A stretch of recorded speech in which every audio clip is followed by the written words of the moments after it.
ମହାଭାରତର ସବୁଠାରୁ ପ୍ରଭାବଶାଳୀ ଏବଂ ସମ୍ମାନଜନକ ଚରିତ୍ର ହେଉଛନ୍ତି ପିତାମହ ଭୀଷ୍ମ। ତାଙ୍କର ଜୀବନ ତ୍ୟାଗ, ପ୍ରତିଜ୍ଞା ଏବଂ ନିଷ୍ଠାର ଏକ ଅଦ୍ଭୁତ କାହାଣୀ। ଭୀଷ୍ମଙ୍କ ପ୍ରକୃତ ନାମ ଥିଲା ଦେବବ୍ରତ। ସେ ହସ୍ତିନାପୁରର ରାଜା ଶାନ୍ତନୁ ଏବଂ ଦେବୀ ଗଙ୍ଗାଙ୍କର ଅଷ୍ଟମ ସନ୍ତାନ ଥିଲେ। ସେ ପରଶୁରାମଙ୍କଠାରୁ ଅସ୍ତ୍ରଶସ୍ତ୍ର ଶିକ୍ଷା କରି ଜଣେ ଅଦ୍ୱିତୀୟ ଯୋଦ୍ଧା ଭାବେ ଗଢ଼ି ଉଠିଥିଲେ।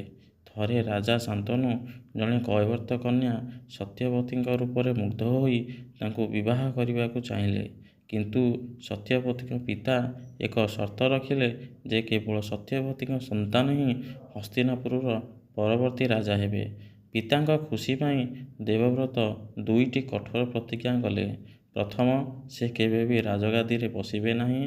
ଦ୍ୱିତୀୟ, ସେ ଆଜୀବନ ଅବିବାହିତ ବା ବ୍ରହ୍ମଚାରୀ ରହିବେ, ଯେପରିକି ତାଙ୍କର କୌଣସି ବଂଶଧର ରାଜ୍ୟ ପାଇଁ ଦାବୀ କରିବେ ନାହିଁ। ଏହି ଭୟଙ୍କର ପ୍ରତିଜ୍ଞା ପାଇଁ ଦେବତାମାନେ ଆକାଶରୁ ପୁଷ୍ପବୃଷ୍ଟି ଦେଲେ ଏବଂ ତାଙ୍କ ନାମ ହେଲା ଭୀଷ୍ମ। ତାଙ୍କର ଏହି ପ୍ରତିଜ୍ଞା ପାଇଁ ତାଙ୍କ ପିତା ତାଙ୍କୁ ସ୍ୱେଚ୍ଛା ମୃତ୍ୟୁର ବରଦାନ ମଧ୍ୟ ଦେଇଥିଲେ। ଭୀଷ୍ମଙ୍କ ପିତା ଶାନ୍ତନୁଙ୍କ ମୃତ୍ୟୁ ପରେ ତାଙ୍କ ସାନ ଭାଇ ବିଚିତ୍ରବୀର୍ଯ୍ୟ ରାଜା ହେଲେ। ବିଚିତ୍ରବୀର୍ଯ୍ୟଙ୍କ ବିବାହ ପାଇଁ ଭୀଷ୍ମ କାଶୀରାଜାଙ୍କ ତିନି କନ୍ୟା ଅମ୍ବା, ଅମ୍ବିକା ଓ ଅମ୍ବାଳିକାଙ୍କୁ ସ୍ୱୟଂବର ସଭାରୁ ବଳପୂର୍ବକ ଉଠାଇ ଆଣିଥିଲେ। ହସ୍ତିନାପୁରରେ ପହଞ୍ଚିବା ପରେ ବଡ଼ ଭଉଣୀ ଅମ୍ବା ଭୀଷ୍ମଙ୍କୁ ଜଣାଇଲେ ଯେ ସେ ମନେ ମନେ ଶାଲ୍ୟ ରାଜାଙ୍କୁ ପତି ଭାବେ ଗ୍ରହଣ କରିସାରିଛନ୍ତି।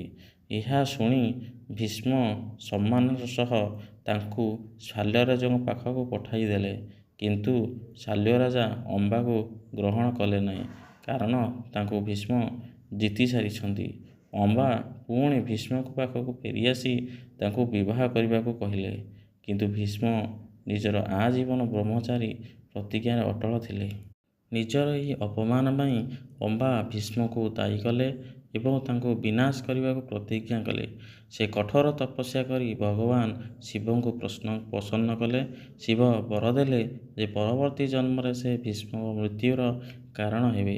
ଅମ୍ବା ପରବର୍ତ୍ତୀ ଜନ୍ମରେ ରାଜା ଦ୍ରୁପଦଙ୍କ କନ୍ୟା ଶିଖଣ୍ଡିନୀ ଭାବେ ଜନ୍ମ ହେଲେ, ଯିଏ ପରେ ଜଣେ ପୁରୁଷ ବା ଶିଖଣ୍ଡୀ ପାଲଟିଲେ। ମହାଭାରତ ଯୁଦ୍ଧରେ ଭୀଷ୍ମ କୌରବଙ୍କ ପକ୍ଷରୁ ସେନାପତି ଥିଲେ। ସେ ପାଣ୍ଡବମାନଙ୍କୁ ଭଲ ପାଉଥିଲେ ମଧ୍ୟ ନିଜର ପ୍ରତିଜ୍ଞା ଓ ସିଂହାସନ ପ୍ରତି ନିଷ୍ଠା ଯୋଗୁଁ ଦୁର୍ଯ୍ୟୋଧନଙ୍କ ପକ୍ଷରୁ ଲଢ଼ିଥିଲେ।